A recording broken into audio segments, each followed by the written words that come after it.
Adam, I'm a recovered alcoholic and drug addict, and I would like to share a quote with you from the Big Book that I think describes me now and then best. And it's on page 568. It says, "There is a principle which is a bar against all information, which is proof against all arguments, and which cannot fail to keep a man in everlasting ignorance. That principle is contempt prior to investigation." And when my sponsor and I did my fifth step, and he was making a list of character defects, there was one character defect that he had written in much larger text than the other character defects, and that he had underlined and circled and put stars next to. He was really kind of rude about it, and it was because I know better. And that kept coming up over and over and over and over in my story, because I know better. And that quote there is the reason that it took me a long time after being introduced to this program to actually work the program. It's the same reason that it took me a long time to get into any sort of program in the first place. It's the same reason that I didn't do anything, because I had contempt prior to investigation of everything and everyone, and I have always been that way ever since I was a kid. I've always been told since I was real little that I was very smart, that we're different from everyone else, our family is special, and I am, in particular, I am very special. So I grew up in the 80s, so some of you might be familiar with that kind of thing. Every single one of us got trophies at soccer. You guys know what I'm talking about. It was this mindset that I always carried with me, and I was the first son of a first son, the first grandson. There was a lot of, I was just always given this: you're better, you're smarter, you know this, you can do this, great things are expected of you. And so I had this attitude that I should already know the answer. And then I'd go into school, and I would do fairly well without having to try too much. I wasn't by any means the smartest kid in the class, but I was smarter than some. And so it just perpetuated this in my mind. And the reason I bring that up is because, like it says on the paper, what I'm here to talk about today is how I gained access to a power greater than myself, and how that's changed my life. And that was not something that I ever thought had anything to do with me, or that I really needed to find. I'm going to share a story with you that I think will give you an idea of how religious my family was. So before I was born, my aunt had a best friend who was murdered by a serial killer. And the serial killer, this was in California, and the serial killer was called the Trailside Killer, I think was what he was called. He's still alive. He's been on death row for like 30 years. And he killed my aunt's best friend while she was jogging on a trail. And when that happened, she was, as you might imagine, horribly, horribly distraught. And, she was a mess.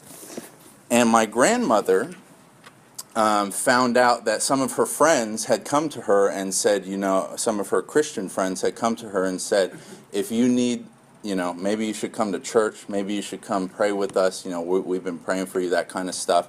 Just being supportive and loving. And my grandmother caught wind of this, and she said, if I ever find out that you have become a born-again Christian, I will never speak to you again, and you are not a part of this family. So that was the attitude towards anything religious or spiritual or God or anything like that. It's like, damn, that's really, really, really messed up to say to someone. But that was the attitude. And so that continued into my childhood. When I would talk to my grandparents, it was, and the subject of religion or God or whatever would come up, that was what it was to, it was to mock. It was for mocking. We laughed at it. We laughed at people who were religious. We laughed at how stupid someone could be to believe such a foolish fairy tale. and this there was one time when I kind of, it was just my mom and I, and we were talking, and I think I asked her, do you believe in God? And I think she was like, maybe, yeah, I guess so. But it wasn't anything that was really at the forefront of their mind. So I always and then you combine that with I know better, contempt prior to investigation, and it was just, this is something for other people. I don't need this. This has nothing to do with me. And the really weird part was that I was going to all these religious schools this whole time because my parents were very well off, and they sent me to all these private schools, and generally the best private schools in the areas that I lived in were religious. So I had from this, so I would spend all this time at home being told how stupid religion was, and then I'd go to school and I'd be like in church and like learning prayers and like kneeling and standing and kneeling and standing and learning all the moves and everything, and and like and reading the Bible and getting to know this stuff really intimately. It was very, very strange. It was a very strange way to grow up, and but I never really got, all those years that I was in. I went to a Catholic high school. I went to Episcopalian grade school. All those years of being in church and talking to these people. Eventually in high school, I just started lying to people. I said, yeah, I believe in God. Please, I don't want to be the only atheist at this school anymore. Stop trying to convince me of God. I believe it. But I never got it the way these other people seemed to get it. And when I say that, it wasn't that I didn't understand it or didn't understand the principles or anything like that they were teaching. It was just I could see there were some people who felt something when we would go to Mass once a week. There were some people who there was a deeper level going on that I was not catching. And I couldn't figure it out because I'm singing the same songs they're singing. I'm saying the same prayers they're saying. I'm curious half the time to see if they even work. I've memorized this whole the rosary thing. We had to do that in religion class like every month, I think. So I was like, I've been praying for an hour. Where's and this guy over here is like feeling something, and I'm not getting that. And then I would go, to church with. I dated this girl for a while, and we went to church with her parents, one of these huge mega churches, and there would be people just like flipping out in this church, and I would be not getting it, and I didn't really. I just never really got it. I never really got the God thing. I never really got the spirituality thing. It didn't make sense to me. And then one day I tried getting high, and it didn't matter anymore. And it became more of an intellectual problem, something I would debate when I'd been doing Adderall all night or something like that. And so when drugs and alcohol came into the picture, I found an answer to a problem that I hadn't really understood was as big of a problem as it was. And what I mean when I say that is, okay, let's back up a little bit. My first real memory that I can remember is being angry. When I was being a little kid, real little kid on the playground, someone had pushed me or something, and I'm mad. And my memory, all my memories as a kid, I'm sure there's happy memories buried somewhere in there, but they're generally just me, not like horrible things happening, just being mad and angry and hating people, thinking people are stupid. And that was one of my favorite words for the longest time, and unfortunately it's still one of my favorite words. Stupid. They're stupid. They're stupid. These idiots. Why am I surrounded by these idiots? And suddenly, I found myself the first time I got high that I didn't care anymore how stupid they were or if they were idiots. I didn't care anymore, and that continued for a long time. And Joe alluded to the fact that I'm lucky that I'm still alive. I'll share one story with you. So, I've OD'd a lot. I'm sure a lot of us have OD'd a lot. I have. There was one time in particular, though, that was pretty bad. So this was an intentional overdose. My addiction and use got to the point where it wasn't so much my addiction and use, but it was that combined with the fact that my life had been going nowhere for a very long time, and that finally legal repercussions were entering the picture, and I was very convinced that I was going to be going to prison for a long period of time, because some gentlemen had come and visited me at my apartment, and they had guns, and they were police officers, and they took,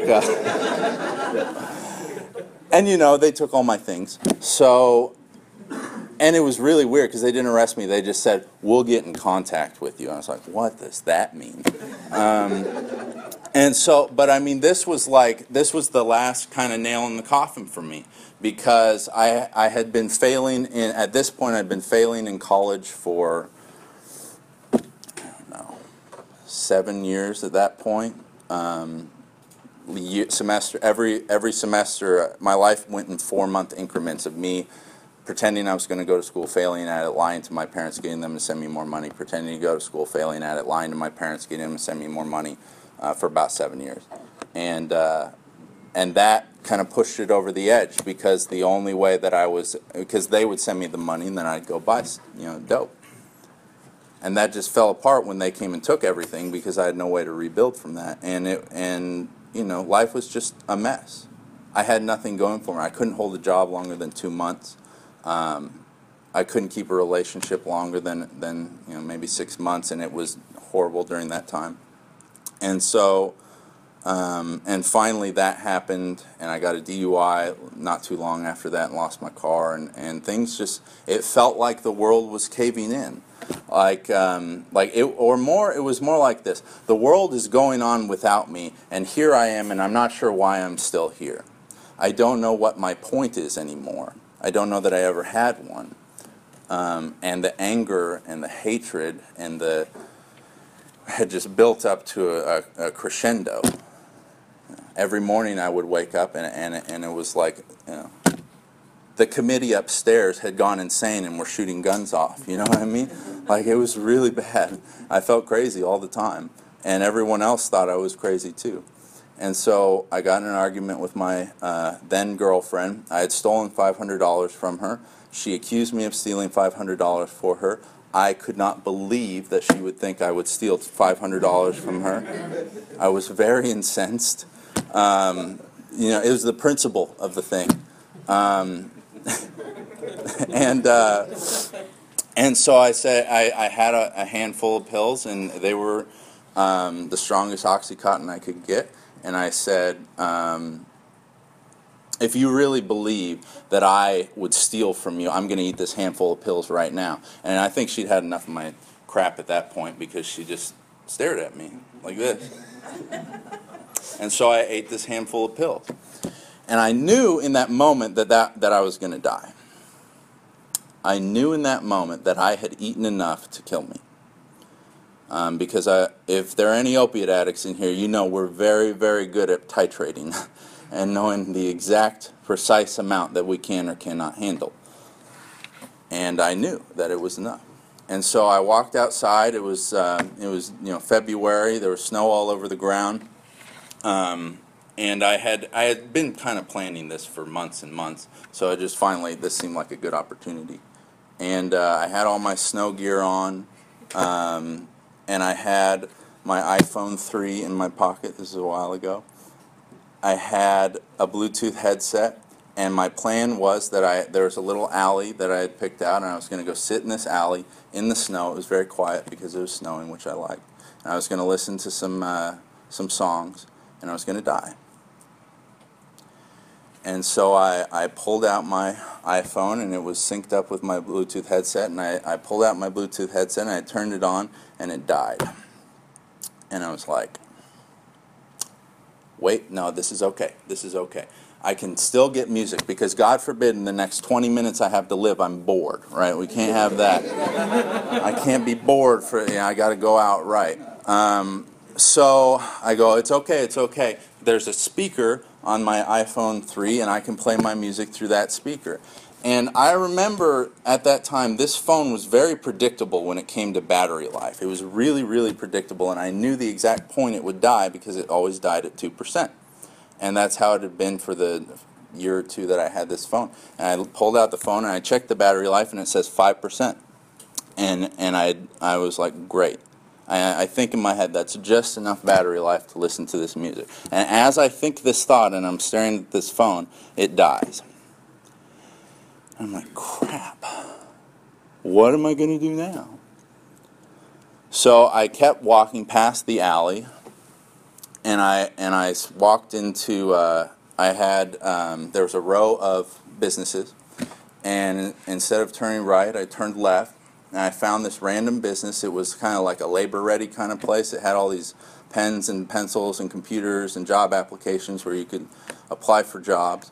I was in Lawrence, Kansas. I didn't live in Lawrence, Kansas. I lived in Texas. I went into that labor-ready place and started applying for jobs in a city that I did not live in. And I sat at a computer, and there was a girl sitting across from me, and I am not the kind of guy who starts up random conversations with girls. And I started up a random conversation with this girl and started hitting on her. And the next thing I know, I wake up in the back of an ambulance, and I'm screaming because it feels like my leg's been broken. And these guys are shaking me, and they're saying, "What did you take? What did you take?" And I told them, and they asked me if I did it on purpose, and I said yes.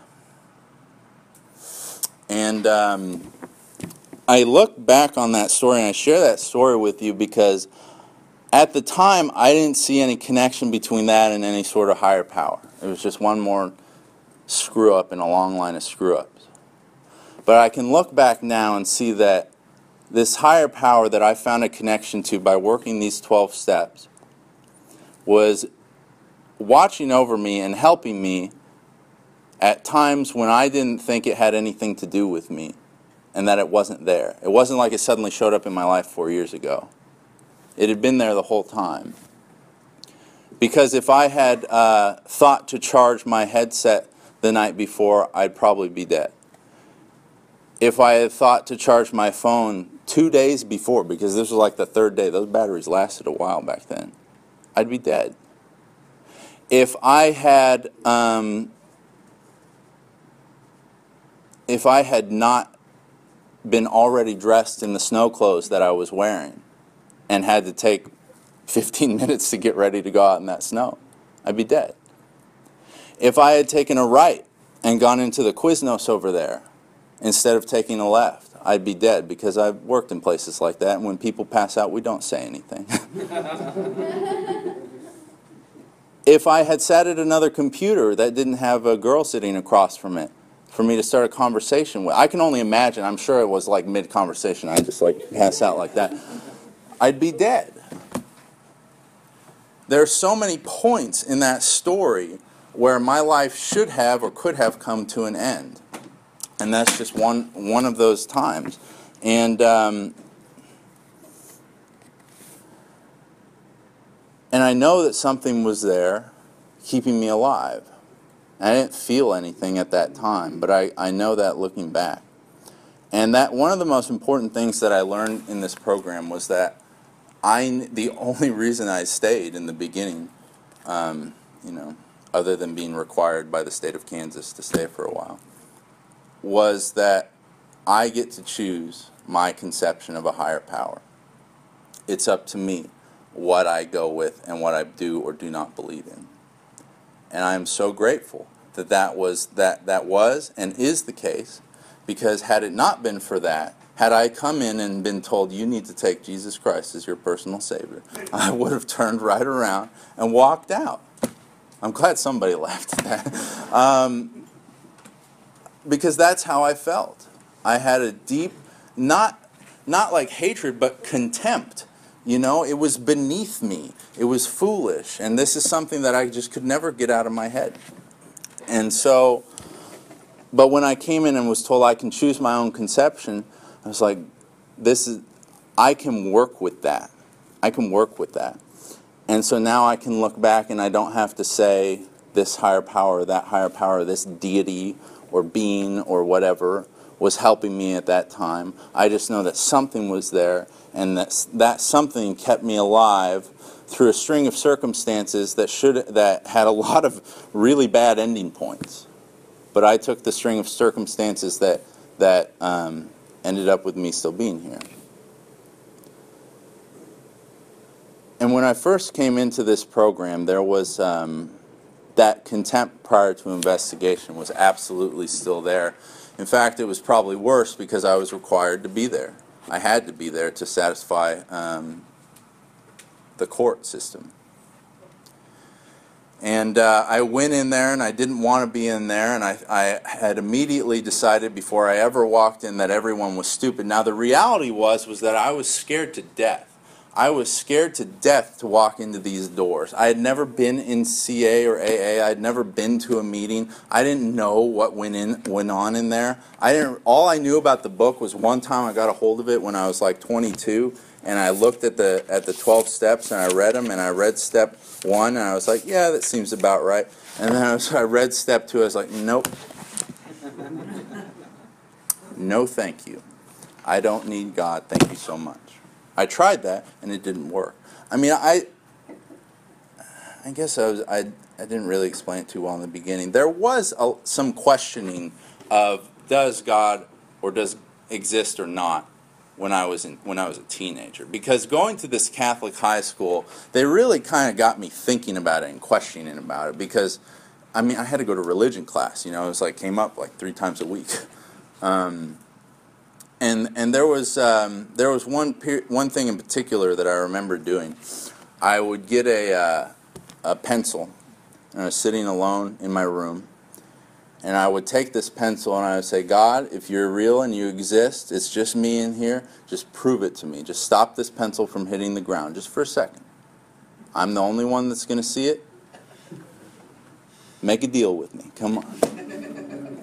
And I dropped the pencil. And of course, nothing happened. And so, but I did it again, and I did it again, and again, and again, and again. I mean, I probably did it for an hour or two. I was real bored as a teenager. I had a lot of time on my hands, but nothing ever happened. And it was just one more of these false proofs in my head for why this thing can't and doesn't exist, or even if it does, it seems to be very rude and wants nothing to do with me. You know? But that is an attitude that I had to not so much get rid of as set to the side. I really had to set that to the side when I came in, because I came in and all these people were idiots, obviously. I hated them all. I didn't want to be there. And I had nothing to do for that hour that I had to be in that damn room. Some of you may be feeling that way right now. I was so unbelievably bored in those meetings. But I like to read. I love to read. It's one of my favorite forms of escape. So, and they had all these stupid books lying around, so I said, all right, I'll read these. You know, and I opened it up, and I started reading the beginning. I was like, this sucks. This is stupid. This is a story about like I don't know, this guy's an idiot. I don't like Bill at all. And then it started talking about more God, crap. And I was like, okay, there's got to be something good in here. And I got to the back, and I started reading these stories, and I was like, oh, these are kind of interesting. And so I started reading these stories, and I read every story in this book over a series of meetings. And each time I'd read a story, I'd get to the end of it, and I'd be like, damn, that's me. And then I'd get to the next story, and I'd be like, damn, that's me. And I'd read the next story, maybe this one isn't me. No, damn, that's me. And I read every single one, and I said, every single one of these stories is me. And I knew that I was an alcoholic and a drug addict. I'd always known that. But again, I could not connect what my physical illness or mental illness, how that had anything to do whatsoever with the subject of God or religion or any of that. How could that be connected? They're two completely separate subjects. You go to two very different schools to learn about them. I mean, one of them's very deep in the humanities. One of them is very deep in the sciences. They don't interrelate. I shouldn't. Why? Why do I have to do this? This doesn't make sense. And so my first big book that someone, I think my parents got it for me. No, I bought it at Barnes & Noble. I argued with this book. And I argued with a book that's an inanimate object, written by men who have been dead for, 30 years.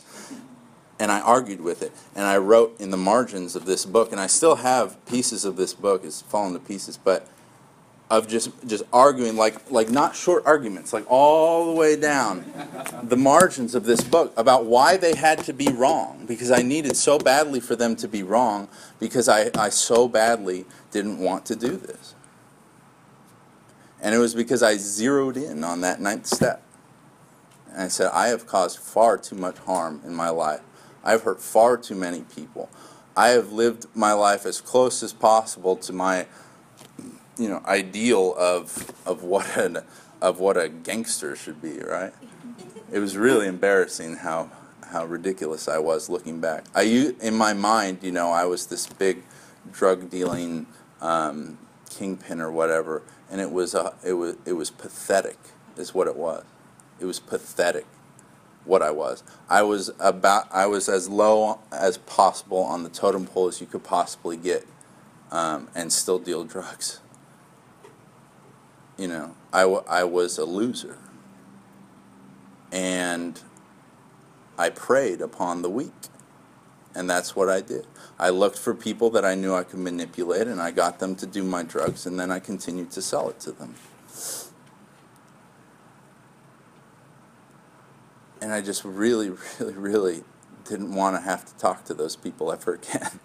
I didn't want to have to apologize to all these people I'd stolen from and cheated on and lied to. I didn't want to do any of that. I was scared to death of doing that. And the other stuff, I was kind of willing to do that, like sharing my story. I had very serious boundary issues when I came into these rooms, so I basically just shared with everyone all the time anyway, much more than I needed to share. So that was not a problem. Step 5 was like, I probably already told you half of it already. So Step 4 was I enjoyed Step 4 because I could rant. I really like to rant. I really like to write, and ranting and writing together combined is the 4th step. So I thought that was great, but I just didn't want to apologize to these people. But I came in, and I knew that it was me, and further I knew that there was no other way out. And I finally started to feel something. I finally started to feel what those guys in church had been feeling. I finally started to feel something, this connection to this thing that everyone was talking about.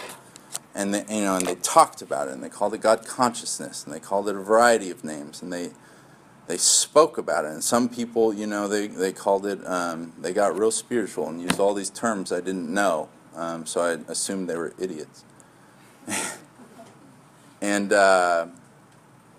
I started to feel it in those meetings, that I knew there was something there, and I knew that these people were feeling it, and I knew that the way they were feeling it was by working through those 12 steps. And finally I got to this point where I said, and keep in mind, I was high through this whole thing. Like every meeting that I was going to, I would smoke before I would come in. I would smoke afterwards. I was definitely not sober in these meetings, but thank God they let me sit in there anyway, because I probably wouldn't be here right now if they hadn't. And I finally got to this point where I said, you know what? I'm going to try it. I'm going to try being sober. Let's try it. See what happens. I'll try praying. Let me try it. My first prayer, like real prayer in sobriety, was on a toilet, which is weird. And I don't know why it seemed like an appropriate place to pray, but I did. And I didn't really know what I was praying or what I was praying for or to or anything like that, but I was just doing it because that's what what people in these rooms were telling me to do. And so I tried it, and I finally said, I'd like to stop getting high now. I'm going to stop. I'm sure I can do this. It's just weed. And I couldn't do it. And I tried so hard, and I couldn't believe it, and I hated myself. And my mind was like totally blown by the fact that I could not stop the substance. It's not even addictive. It's like, how am I having a problem with this? But I couldn't stop. And it had always been like that way with every substance. I needed something to stop me. And so finally one night I broke down, and I was once again, and for a few weeks I had been getting high against my will. And I knew it would happen every morning. I woke up, I knew it was going to happen. I didn't want it to happen. I knew I wasn't going to make it past noon. I wouldn't make it past noon. And then I smoked that one, and I said, this is the last one today. And then as I was loading the next one, and I would do that all day long. And it was miserable. And another day it was happening, and I was loading another bowl, and I said, I don't want to do this. And at this point, it was like, I'm like a total nutcase at this point. And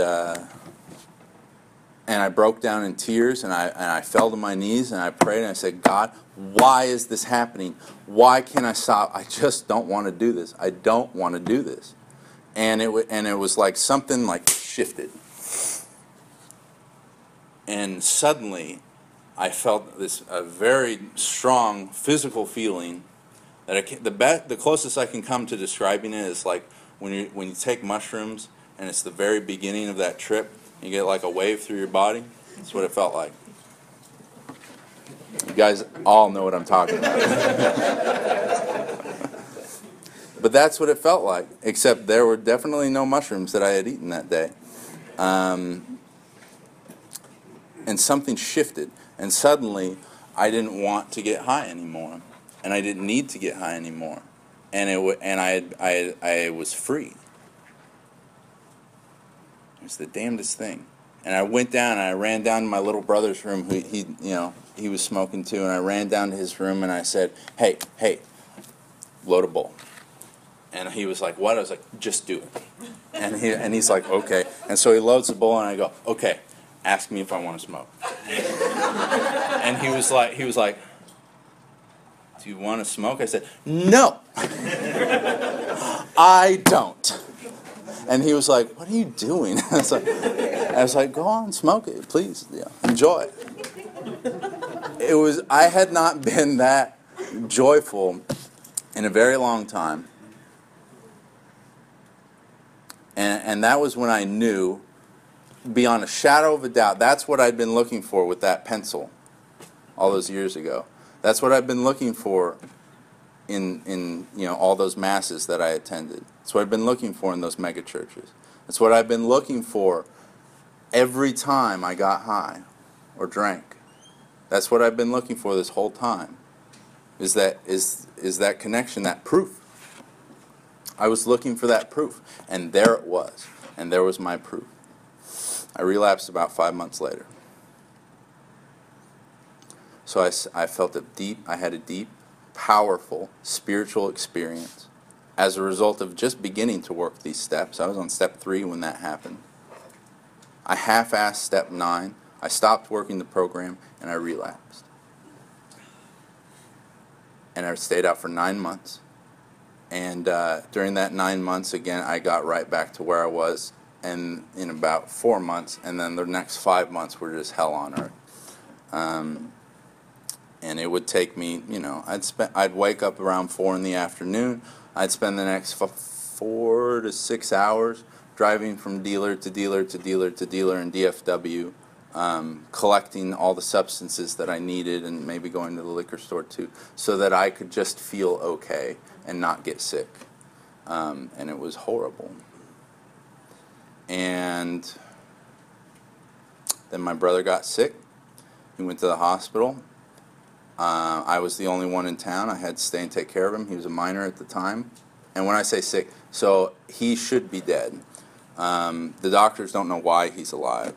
And they've told him as much. They said, you should be either dead or on a heart transplant list.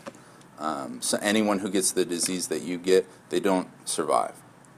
And what's happened to you is a miracle. We can't believe that we've witnessed this. And they wrote a scientific paper about him. And during this time, I lost it again. I'd already been losing it for a while. And I told my parents what was going on. I said, I need help. And so I went to Valley Hope. Apparently, I don't remember any of this. They said, he is way too messed up to come in here. He needs to go to a detox. The detox said he needs to go to a hospital. So they sent me to, and this was like, I didn't understand because I've been doing this every day for months, you know. And so I stayed in the hospital. Apparently, again, I don't remember this at all. I stayed in the hospital. Then I got to the detox, came to in the detox, didn't know where I was or how I'd gotten there.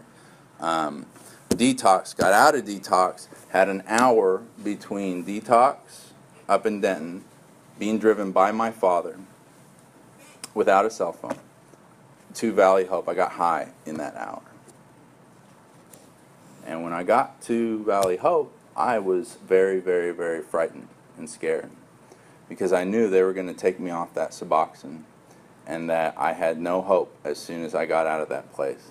They didn't have my car up there. At the time, they had an ATM up there, which I thought was really crazy, but it didn't matter because I didn't have a bank account.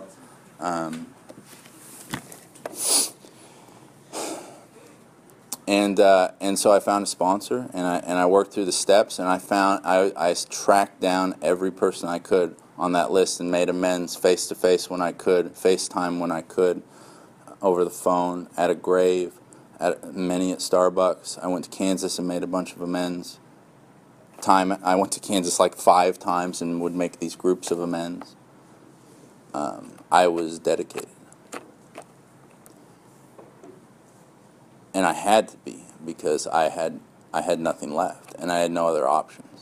And I knew the only reason that it actually happened was because I knew, because of that experience before, that it would work, because it had worked before. And that was the one thing that I held on to when I was in detox. It was the one thing that I held on to when I was in Valley Hope, and when, you know, this idiot counselor Jack is like blabbering at me, and you know, like, it's the one thing that I held in my head is, I know it works, I know it works, I know it works, because it worked before. It has to work again.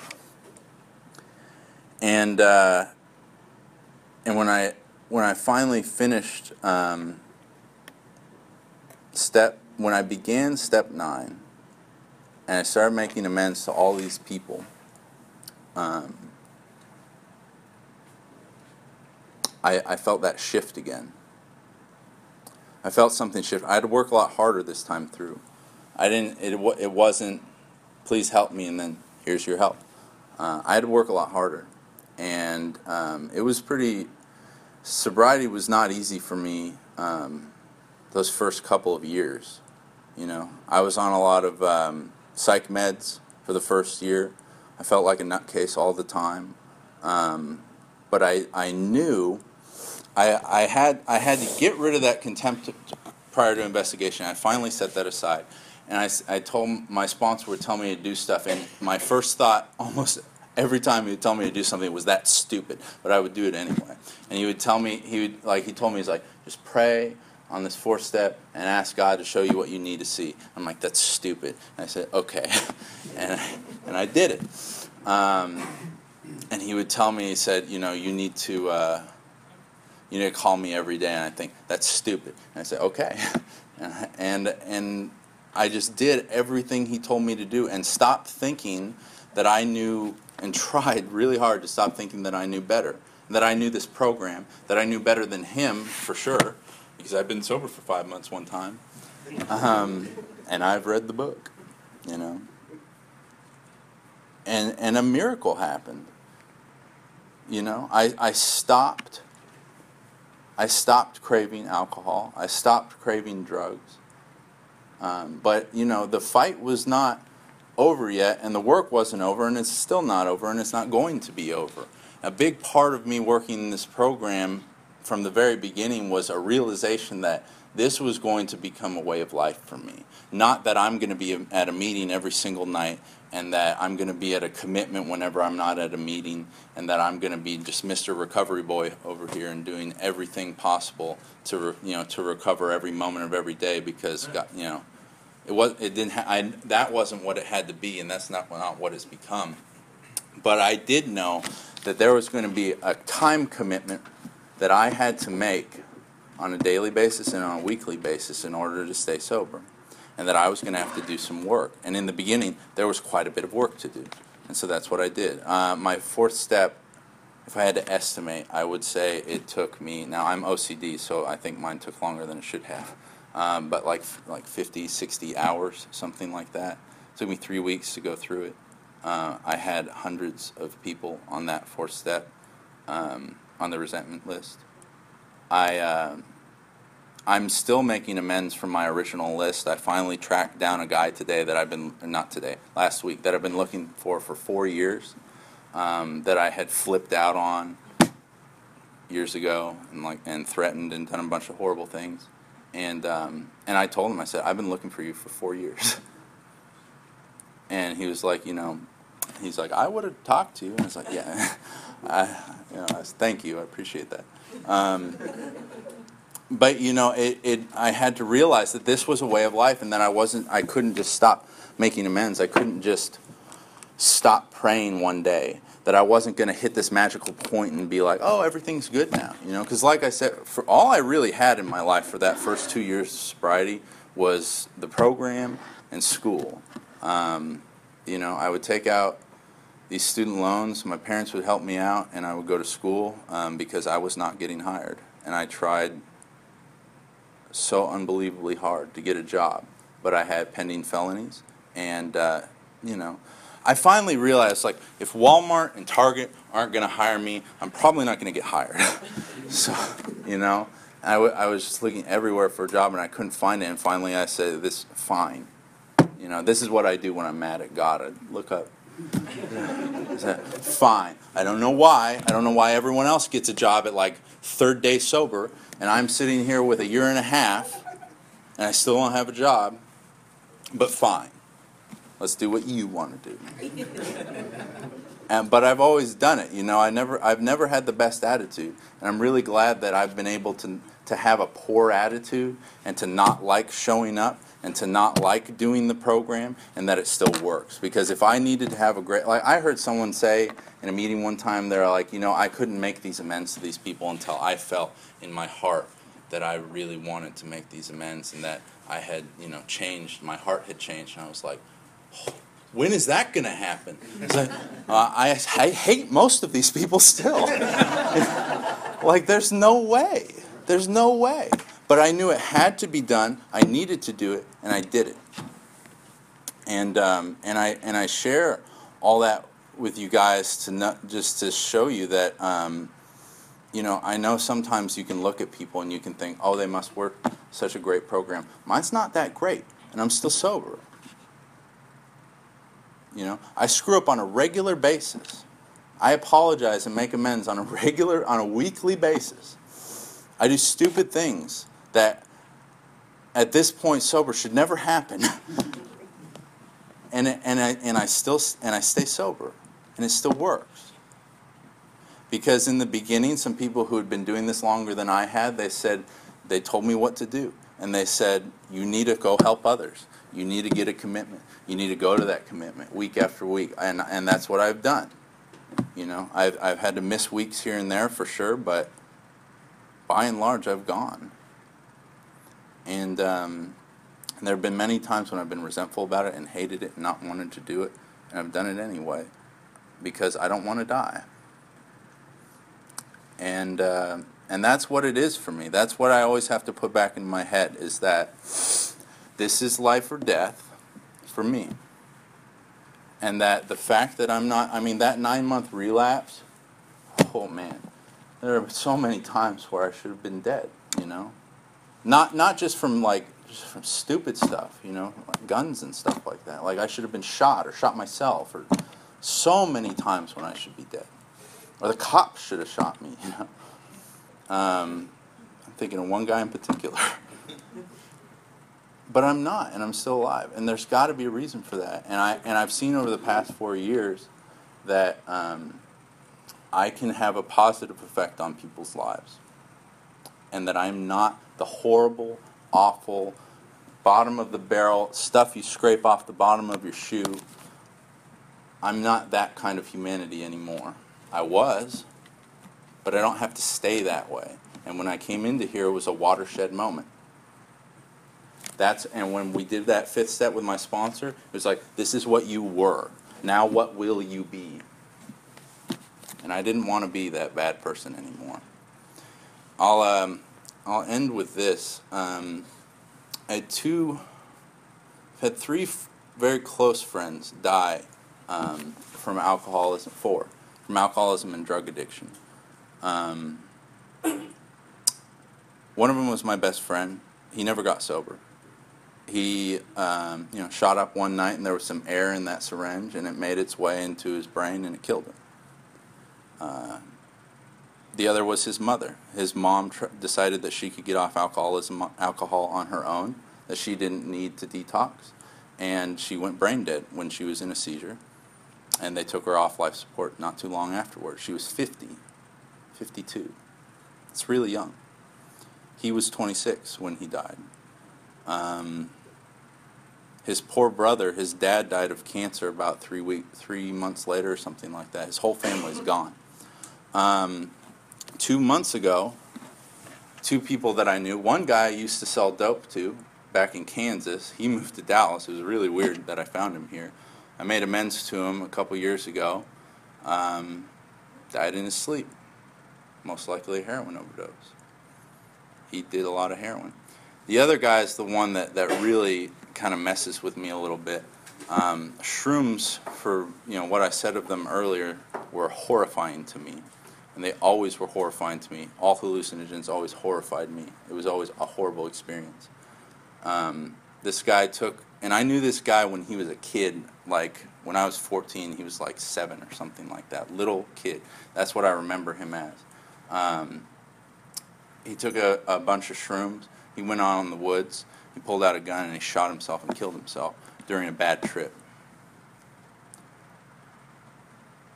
And I can only imagine how horrible that must have been, to be tripping so badly that you feel like you have to kill yourself. Because I've definitely been there before. This disease is very real.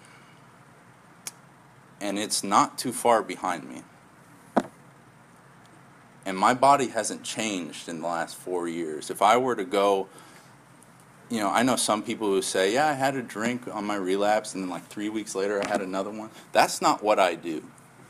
That is not how my relapses go. I go to the trap house immediately.